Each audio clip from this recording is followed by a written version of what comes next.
किसान भाइयों, आप सभी का एक बार फिर से स्वागत है हमारी चैनल एल पटेल में।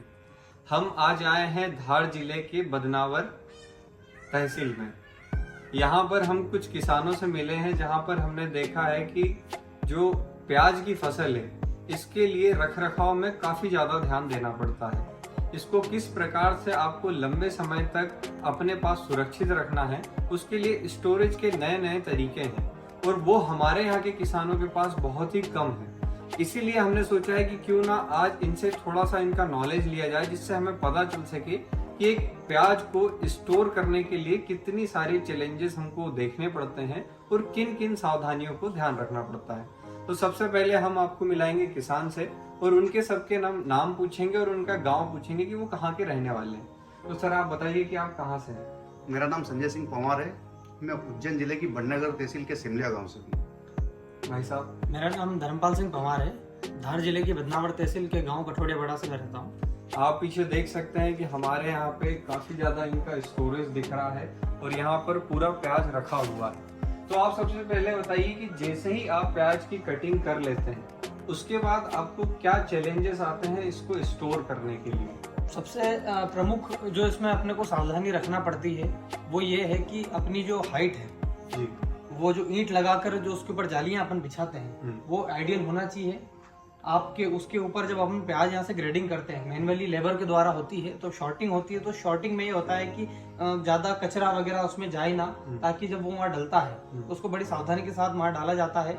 एकदम धान जैसे फेंका नहीं जाता, उसको बड़ी सावधानी से वहाँ रखा जाता है। उसका कारण ये रहता है कि जब उसका जो छिलका है वो अगर प्याज से दूर अलग नहीं होगा तो जब एग्जॉस्ट फैन जो आप देख सकते हैं यहाँ पे लगे हुए हैं, नीचे एक पूरा प्रेशर क्रिएट होता है और उसके बाद में वो प्याज की जो हर प्याज के बीच में जो जगह है, जो बहुत मिलीमीटर्स में जो जगह है, उसके बीच में से वो सूद बराबर की जगहों में से जो हवा निकलती है, तो उससे क्या होता है कि जो प्याज कुछ सड़ने वाला होता है वो सड़ नहीं पाता है और जो सड़ता है वो वहीं की वहीं हवा के कारण हवा से उसको सूख जाता है। अच्छा, मतलब ध्यान दे सकते हैं कि जो सबसे ग्राउंड है उसके ऊपर सबसे ज्यादा फोकस करना है।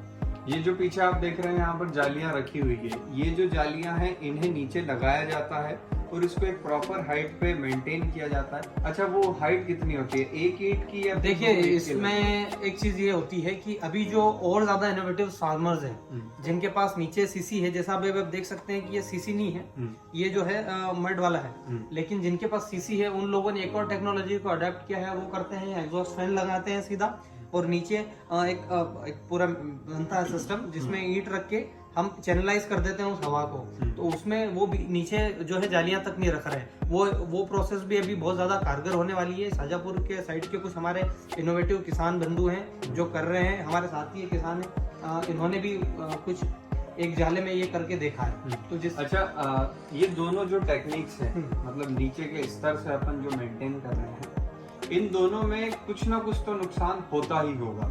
जैसे कि इस लेवल पर आप बनाते हैं तो इसमें कुछ एयरेशन में प्रॉब्लम होगी या उस पद्धति में, तो कुछ ऐसे पॉइंट्स हैं जो कि हम देख सकते हैं कि इन्हें उस टाइम पर हमें ध्यान देना है। जनरल प्रोसेस जो है उसमें यह है कि सबसे शुरुआती अगर स्थिति से बात करेंगे, जब आपका प्याज कट रहा है तो प्याज कटने के समय में कुछ किसान तामे लगाते हैं, कुछ किसान खंडार लगाते हैं और कुछ किसान डायरेक्ट काट के अगले दिन ग्रेडिंग करके उसको वहां डाल देते हैं। खंडार की एक सिस्टम अलग हो गया, उसके बाद ज्यादा प्रॉब्लम नहीं रहती, क्योंकि प्याज में जब प्याज कटता है तो उसका जो मुंह है वहां से पानी निकलता है।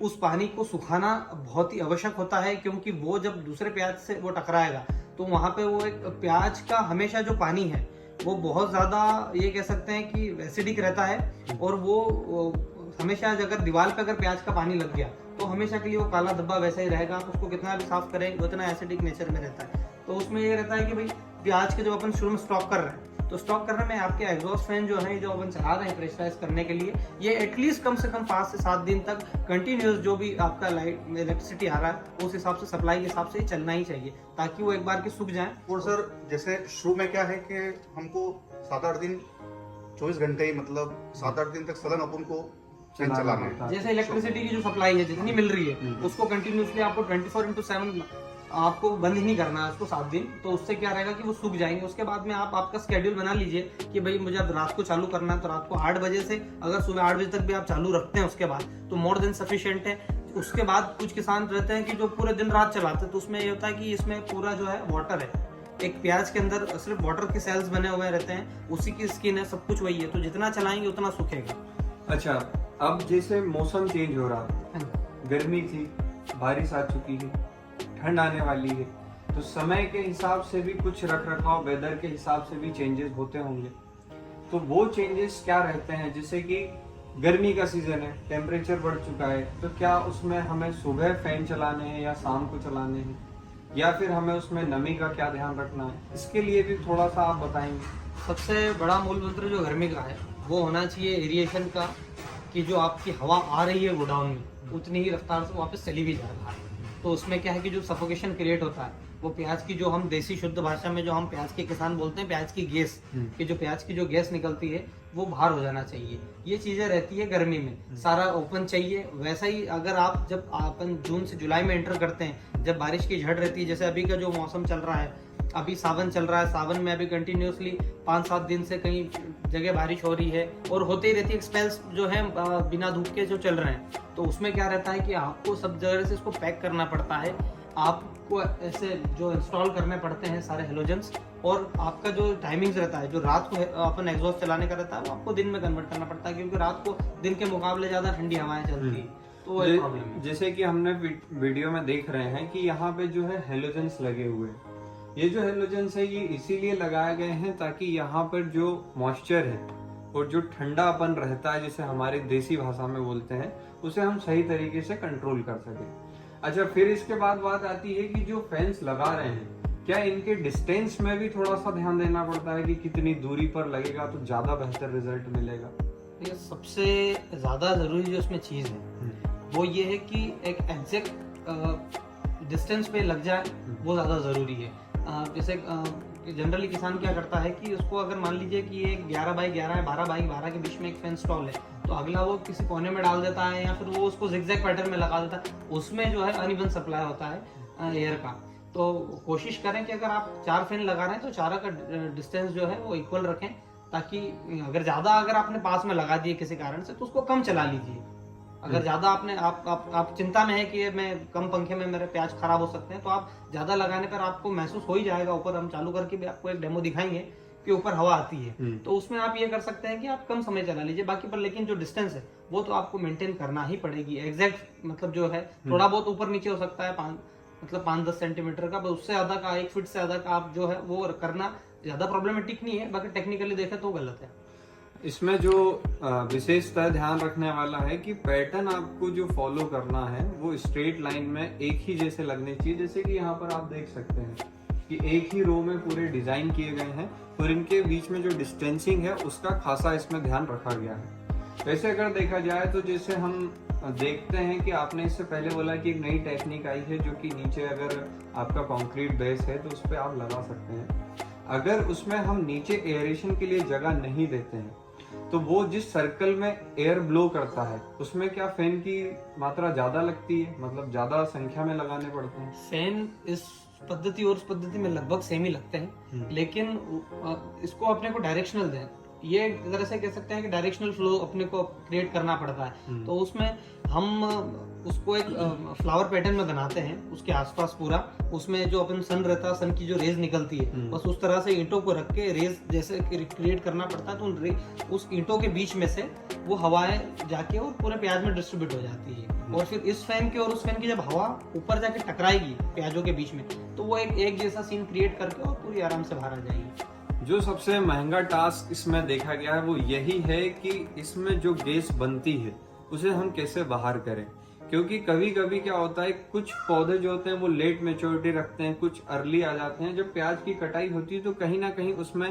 कट लगने की वजह से या लेबर की सावधानी नहीं रहती, उसकी वजह से सड़न लग जाती है, और वही सड़न को ये मेंटेन करने के लिए इतना सब कुछ करते हैं। अच्छा, आप उसमें कुछ विशेष सावधानी की जो किसान को रखनी ही चाहिए, ये पॉइंट्स आप एक एक से बता सकते हैं कि आप इतने समय तक ये फैन को ऑन करें, या फिर ये चीज को आपको ज्यादा समय तक रखनी है, ऐसी कोई विशेष सावधानी जिससे कि ज्यादा अच्छा स्टोरेज इंप्रूवमेंट हो सके? देखिए सर, जब गर्मी ज़्यादा रहती है तब हमें फैन रात को चलाना चाहिए 10 बजे के बाद, और बाकी और जैसे मान लीजिए कि आप रात को अगर चला रहे हैं तो उसमें क्या रहता है कि ब्रीजी एयर जो रहती है, हल्की जो ठंडी एयर रहती है, 6-7 बजे के आसपास अपने को हमेशा हल्का सा ठंडा महसूस होने लग जाता है। तो उस समय जब अपन उसको चलाएंगे तो उसमें ये रहेगा कि ये जो प्याज है एक टेम्परेचर अपने आप में सेट करके रखता है।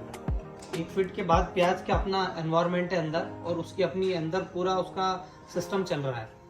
वो सारे प्याज है ना एक ही वातावरण में एक ही टेम्परेचर पे रहना चाहिए। उसके बाद फिर आप उसको एक टाइम रहता है 8 से 9 महीने, तब तक आप बहुत सिक्योर तरीके से रख सकते हैं। ठंड में अपोजिट है, आपको ह्यूमिडिटी कंट्रोल करना है, एक टेम्परेचर मेंटेन करना। आइडियली अगर देखें तो 28 to 30 डिग्री के बीच में अपने को किसी भी तरह से उसको मैनेज करना है। नहीं करेंगे तो स्प्राउटिंग आती है, स्प्राउटिंग आएगी, उसके बाद में प्याज का जो वाटर लॉस होगा, और आप अल्टीमेटली आपको जब आउटपुट आप लेके जाएंगे मंडी में, तब आपको जो है यील्ड आपको कम दिखेगा। जैसे कि भाई साहब ने कहा, तो इसमें एक ध्यान देने वाली बात जो मुझे अच्छी लगी, जो कि लॉसेस की इन्होंने बात करी। मतलब अगर आप ज़्यादा भी कोई चीज़ करते हैं तो वेट लॉस हो जाएगा, कम भी अगर करते हैं तो सड़न लग जाएगी।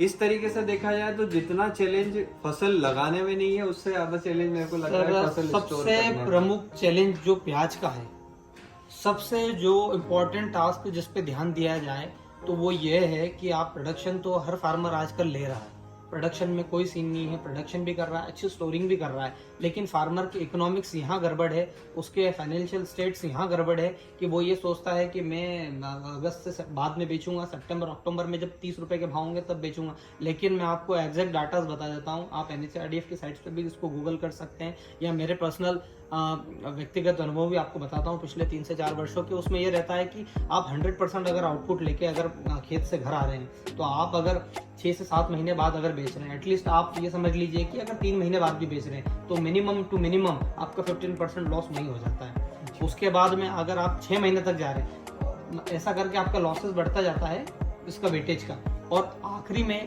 कम से कम अगर 100 कुंटल पे देखें आप, तो आप मंडी सिर्फ 60 कुंटल लेके जाते हैं। 40 कुंटल जो है आपका दिखता नहीं है, गया कहाँ है, वो फुतरों के रूप में और सूख के खत्म हो जाता है। ये तो काफी बड़ा लॉस है। मतलब देखा जाए तो किसानी में सबसे बड़ा लॉस इसी को कह सकते हैं जिस कि दिन आपके पास जो फसल आई है वो आपकी तुल नहीं पाई, ये सबसे बड़ा चैलेंज रह गया है। मतलब और फार्मर इकोनॉमिक्स यहाँ देखता है कि मेरे को 100 कुंटल ट्राली से कैलकुलेट करता है मुझे कि 100 कुंटल पका है, और 100 कुंटल पकता है और वो सोचता है कि मैं 30 से जोड़ूंगा तो मुझे 3 लाख बनेगा। लेकिन अल्टीमेटली मेरे भाई जब बेचने जाता है तो उसके हाथ में सिर्फ जो आता है 30,000 रुपए के, अगर आप देखेंगे तो 1,80,000 ही आते हैं। तो उसका जो बाकी 1-20 का लॉस है वो उसका पर्सनल लॉस है। और उसके way of selling, way of उसका जो मैनेजिंग है कि अब जैसे कहीं बहुत, जैसे मेरा एरिया में फार्मिंग होते हैं, तो हम कोशिश करते हैं कि भैया 2-3 एकड़ का तो एटलीस्ट शुरू में निकाल दें, हमारा जो है जो इनपुट है वो रिकवर कर लें, क्योंकि बाद में जब रिटर्न्स आते हैं तो वो रिटर्न सेटिस्फैक्टरी रहे हम क्योंकि जब उस समय अगर मान लीजिए इनके रेट बढ़ते हैं या नहीं बढ़ते हैं, गवर्नमेंट की भी बहुत सारी पॉलिसीज रहती है, इंटरवेंशन हमारे डोमेस्टिक के बाद अगर हमारे नेबरिंग कंट्रीज को देखेंगे तो अभी वहाँ भी काफ़ी प्रॉब्लम चल रही है। बांग्लादेश को देखेंगे हमारा ऑनियन वो लेता है, श्रीलंका को देखेंगे हमारा ऑनियन लेता है, तो ऐसी जगह कहीं पाकिस्तान को भी हम लोग कभी देते हैं।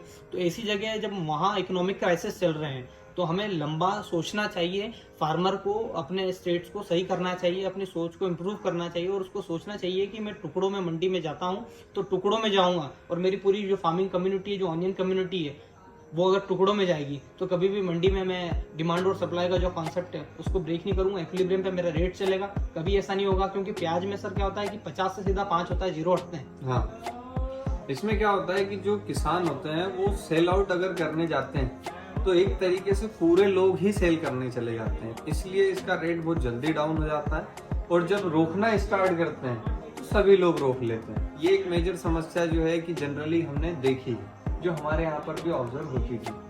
चलिए, मेरे को बहुत अच्छा लगा, मैं आपसे मिला। वैसे अगर देखा जाए तो भाई साहब जो है एक ग्रुप चलाते हैं जिसका नाम है सोयाबीन फार्मर, और वो आप देख सकते हैं फेसबुक के ऊपर। वहां पर आपको सोयाबीन के लिए भी बहुत ही अच्छी जानकारियां मिलती है, तो वहां पर आपको इनका नंबर भी मिल जाएगा। और ज्यादा अगर आपको डिटेल चाहिए तो आप इनसे संपर्क भी कर सकते हैं। बाकी वीडियो देखने के लिए धन्यवाद।